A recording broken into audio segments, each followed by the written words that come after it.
If you'd asked me 2.5 months ago if I thought I'd survive the winter, the first thing I probably would have done is laugh in your face. And you probably would have laughed in mine, given that everyone knows California winters are a joke. Then I would have explained to you that the season I was talking about surviving had absolutely nothing to do with the always perfect Southern California climate or the picturesque rainbow sherbet sunsets that continually taunted me through the windows of my room. Never changing, always staring back at me as I sat surrounded by the four walls of a never-changing home that were far too expensive to be paper thin, but were still a constant reminder that no matter how thick walls are bought and built, they couldn't silence a shattered, broken home. They couldn't hide the chills I'd get knowing they were the only thing standing between my dad and me whenever I was home. So hands down, my answer to survival would have been an absolute for sure no. At least that's what I thought. Then one day shy of Christmas Eve, after receiving the gift of all gifts from the girl of all girls I gave my heart to, her silent answer to my whispered 3 words, I for sure would have easily said yes. Having her here, being with her at every free moment I could get was enough to get me through. At least that's what I also thought. Unfortunately for me, despite handing my heart to the only girl I trust to take care of it, life still wasn't gonna let me down easy. Even after Lacey saved me from caving in on myself, even after I begged Tanner to fix things in our family like the hero I'm still convinced he is. Even after it was clear that all his trying wasn't gonna change things. I was wrong.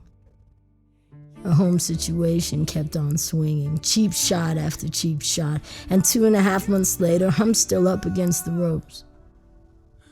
In the movies, whenever a guy cheats and finally gets caught, it's always explosive. Huge fights, endless screaming matches, the kind of Hollywood drama that used to be a nightly spectacle at the King House. But when it happened to our family, when Dad finally did us all in, he was so calm about it. He didn't try to explain himself or defend his mistake or apologize. He just sat down on the couch on Christmas morning and told Tanner and me that he was seeing someone else. That he had been since my birthday. I guess that explains his out-of-character gift to me, but it didn't explain anything else. And I had so many questions. I had so many words I was burning to say, but I didn't speak. Neither did Tanner. He drove back to LA in silence while I dissolved in the silence of my room, where I was left alone with the sounds of my dad's hushed phone calls to some side chick from his office. And then I started running. Sneaking out of the house, driving across town and climbing into Lacey's window, needing her more than I should. Giving her less than I could have, refusing to tell her just how fucked up my world was becoming. And even after having her listen to me cry in my sleep and smile the next day like nothing was wrong, she's still here. Spring's starting to show and she's as beautiful as the season, but at least she hasn't changed. She's still here for me, with me. Running her hands through my hair as she lies next to me in the freshly cut softball field of grass. It's nights like these that I live for. Moments where it's just me and her after school, sitting under a million stars, silently screaming our problems up at an endless sky. I want to stay out here all night. I want to lean over and kiss her until we dissolve into each other to the point where we don't feel broken anymore. But I can't stay for long tonight. My mom needs me more now than she used to. She's been back and forth between San Diego and San Francisco where her sister is, trying to find her feet after she moved out from Dad's. She stays in a hotel not too far from Dad's whenever she's here. I stay with her when I can. I help her job search so she can get her own place and make her own way in the world, but none of it's easy. Nothing's easy these days. And as much as I love Lacey, my mom still comes first. Lacey shifts into the space next to me, props herself up on her elbow and stares down at me until I give in to the impulse to find her gaze. She knows I can't ignore her. She knows I can't go 30 seconds without taking in that face and that smile and those eyes. And I'm not shy about telling her that. I constantly tell her how beautiful she is and how obsessed I am with everything that makes her her, but she always laughs it off. She shouldn't. Desperation isn't something to laugh about. Lately, I'm starting to need her, and these nights and these escapes the way I used to need other things. Darker things. She'd think I was pathetic for being like this. She'd probably think even worse of me if she found out why I've gone back to being the boy who's more broken than you can say. So as long as I can help it, I'll keep pretending I'm not. For her sake and mine. Hey, Stargazer, you're awfully quiet tonight. Everything okay? She says. Lacey leans in close until the halo of auburn hair is hovering inches above me. I thread my fingers through it, just taking in all of her details, and eventually cradle her face in my hands. Her skin's warmer than the early spring air dancing around us, warm enough to spread through my fingertips and set my blood on fire. This girl lives and breathes inside of me now, and I feel her everywhere with something as simple as a single touch. I wonder if it's like this for her. I wonder if I mean even a fraction of what she does to me. We've said the words, and I see how much she cares about me every second of the day, but sometimes I wonder if loving me is a matter of survival, if loving me is as necessary for her as loving her has become for me. If I knew that, maybe I could finally be honest. Maybe I could tell her that the reason I can't invite her over anymore is because my mom isn't staying at the house. Maybe I could tell her about my dad cheating. Maybe I could tell her that my parents' situation is killing me a day at a time. But then I drag her down to the place I've fallen into, and I don't have the right to clip her wings. I pull her into a long kiss to try to say the things I can't, and eventually pull away smiling like nothing's wrong. I'm good. I just don't want to have to leave early, you know? Hanging out with my mom is fun, but I'd rather stay here. I snake my hand around her waist and pull her on top of me without even realizing what I'm doing or suggesting, and then mess around with you. Lacey's cheeks flush dark red at our sudden closeness, but she doesn't pull back. Instead, she lowers her head down onto my chest and listens to my pulse running wild inside it. Really? That's not what your heart's saying. Oh, yeah? Yeah, it's split between two places. Where you should be versus where you want to be, but you're stuck on what to choose. Lacey says, and her accuracy completely throws me. I sit up underneath her, and she turns back in time to catch something between shock and confusion painted across my face. How did you? Your mom texted earlier, back when you went to grab my stuff for me out of the locker room. I didn't mean to look, Elias. It just popped up on your screen all of a sudden, and I... Why would you read that without asking me first? My voice comes out louder and more accusatory than I wanted to. Lacey recoils a little, and I immediately regret talking to her like that at all. It was an accident. She just asked if you could pick her up a little earlier from her hotel. Did she say anything else? Calm down, V. She doesn't know. Not really. She wanted to know if you could take her to the airport before the traffic picks up, which is why I was going to tell you to leave now. Honestly, Eli, I wasn't trying to read your messages. It really was an accident. I'm sorry. Lacey's voice hitches in her throat, and I should reach out to comfort her. I should tell her that everything's okay, and that I'm not angry at her. I'm angry at me. But the idea that she saw some part of my secret sets me off in a direction I don't want to go. I stand up abruptly, embarrassed, unhinged, and unstable, like I always have been, and turn away from her. Look, I gotta go. You're right. I'm gonna be late if I stick around. I'll text you later. The words come out like bullets. Fast, aggressive, destructive, and I watch each one of them hit Lacey one after the other. I need to apologize. I need to step back from being on the defensive, but I can't right now. That message just brought the reality of everything that's going wrong at home back into the forefront of everything. I don't want Lacey knowing that Mom hasn't slept in our house since that night in December. I don't want her to know that my dad's responsible for all of this. I don't want her to know that my family's falling apart. But right now I feel like she can see all of that. All of me. I don't know when being honest got too difficult for me to keep up in our relationship, but I'm ruining things, one secret at a time. I lift my backpack up out of the damp softball grass and start walking toward the parking lot without saying another word. Tears burn in the corners of my eyes as I walk, but I'm quick to wipe them off before Lacey catches up to me. She grabs me by the shoulder to slow me down, and I do. I always will for her. Hey, listen to me. I'm sorry, okay? I didn't mean to. I kiss her, with everything I wish I had, with everything I wish I could give her. I apologize against her lips and hold her as tight as I can until she feels how much I regret what I'm doing, how much I regret who I'm becoming and who I really am. I'm sorry, Lace. Please don't apologize. You didn't do anything wrong, okay? I'm what's wrong. She takes my face in her hands and holds me until I stop shaking. Babe, what are you talking about? I'll tell you when I get back. I promise. I really need to talk to you. I've needed to talk to you for a while. There's just a lot going on, and I'm sorry for not saying anything. I shouldn't have snapped at you. Lacey kisses me quiet and rubs her hands up and down my back until the anxiety ripping through my body dissolves underneath her touch.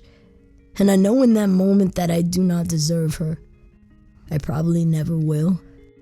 But despite that reality, she's still here when she literally could have anyone else in the world. But for some reason, she chose me. She keeps choosing me. And I have to be enough of a man to live up to that choice. I have to make sure that she never regrets it. You know I love you, right? Even when you're stubborn and moody and malhumorado, te quiero. ¿Entiendes? Lacey says, sí, te amo tanto, más de lo que entiendes. I thread my fingers between hers and squeeze them as tight as I can, but she's quick to let me go. Then, if you love me, hurry up and leave so you can come back already. She laughs off the weight of the moment and takes all the tension out of the air with a sound. I will. Leave your window open for me, okay? Always. Now go, your mom's waiting. Okay, I'll see you soon, beautiful. And just like that, I leave hopeful. Hopeful that tonight I can finally let all my secrets go and stop letting them stand between me and Lacey.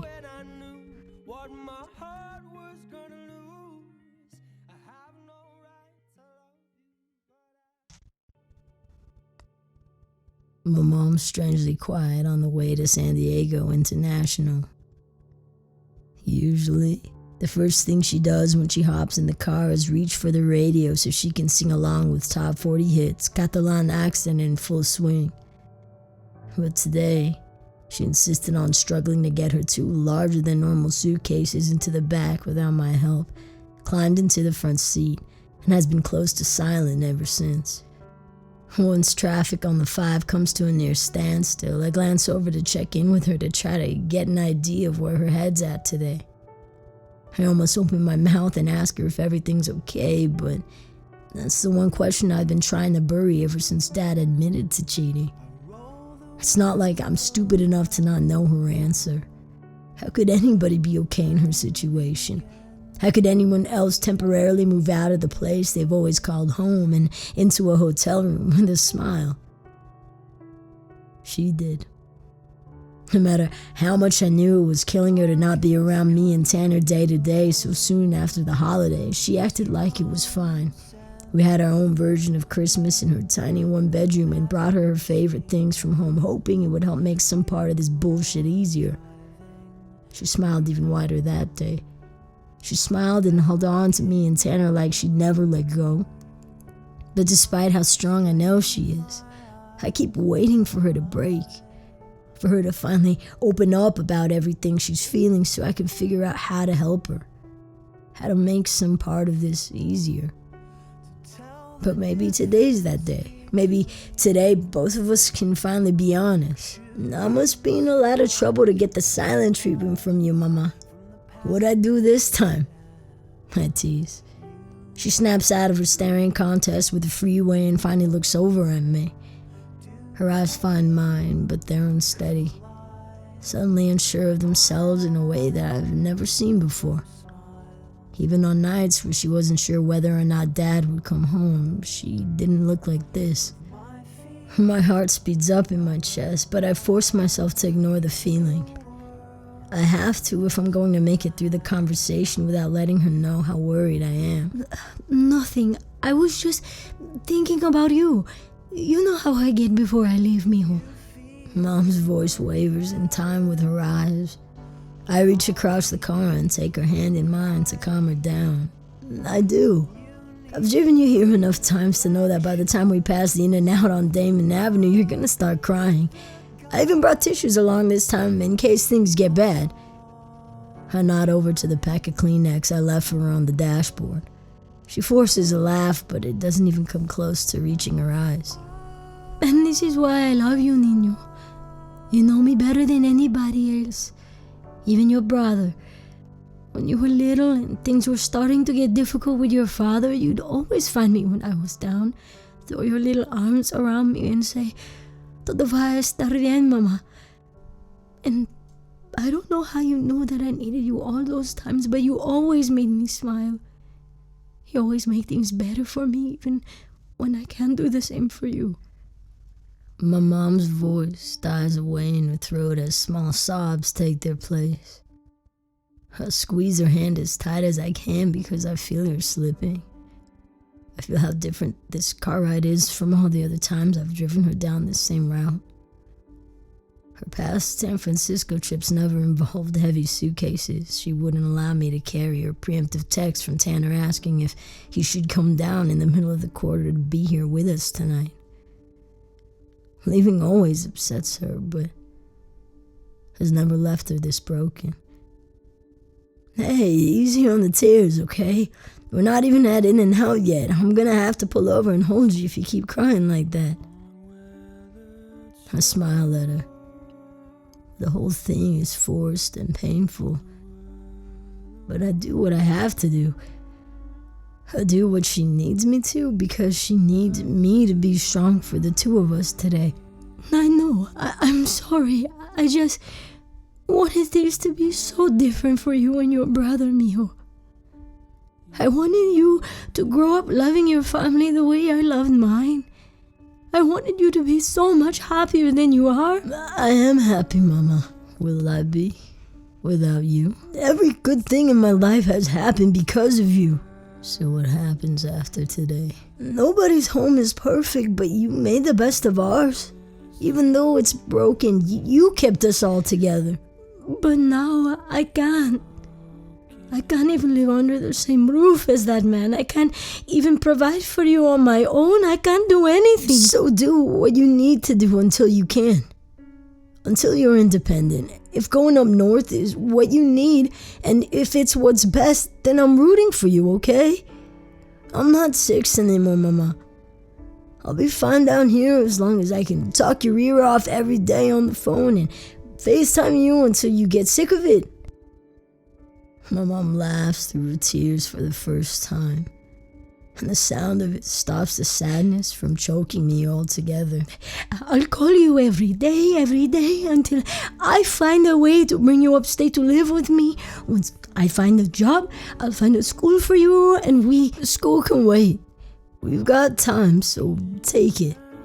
I've got Lacey to take care of down here, so you just worry about taking care of yourself up there, alright? It's okay for you to figure out how to find your feet, Mama. I've always been hoping for a day when you could live somewhere safe. Somewhere Dad couldn't reach you. Somewhere you could eventually find your smile. And if San Francisco's that place, then I'm honored to be behind the wheel right now. Eres la mejor cosa que me ha pasado, Elias. You know that, don't you? I do now. Mom lifts her hand to her mouth and tries to cover the sound of her crying, but I still hear it. Her whole body's crying, shaking uncontrollably as we finally ease into the airport line of traffic leading to the terminals. I grip the wheel to stay grounded, to keep myself in control so I don't turn the car around, drive home, and beg Dad to fix things. Even if I did, he wouldn't change his mind. He wouldn't leave his mistress for any of us because that's how he is. Family has never been his priority, but it'll always be mine. I just have to learn how to live through letting them go. I survived Tana leaving. I have to figure out how I'm gonna survive this. Once my mom nearly finishes off the entire pack of tissues, she reaches across the car and holds on to me tighter than she ever has. I breathe in her smell and let the memory of her sink into my skin and bury itself somewhere I won't forget it. I pull up to her terminal drop-off point, turn off the car, and silently tell myself that I can't do this. I tell myself that I'm fine as I walk her out of the car, grab her suitcases, and hug her one last time before she disappears between the sliding doors. I stand there for I don't know how long, still staring at the space where she used to be. And then my heart breaks. Completely.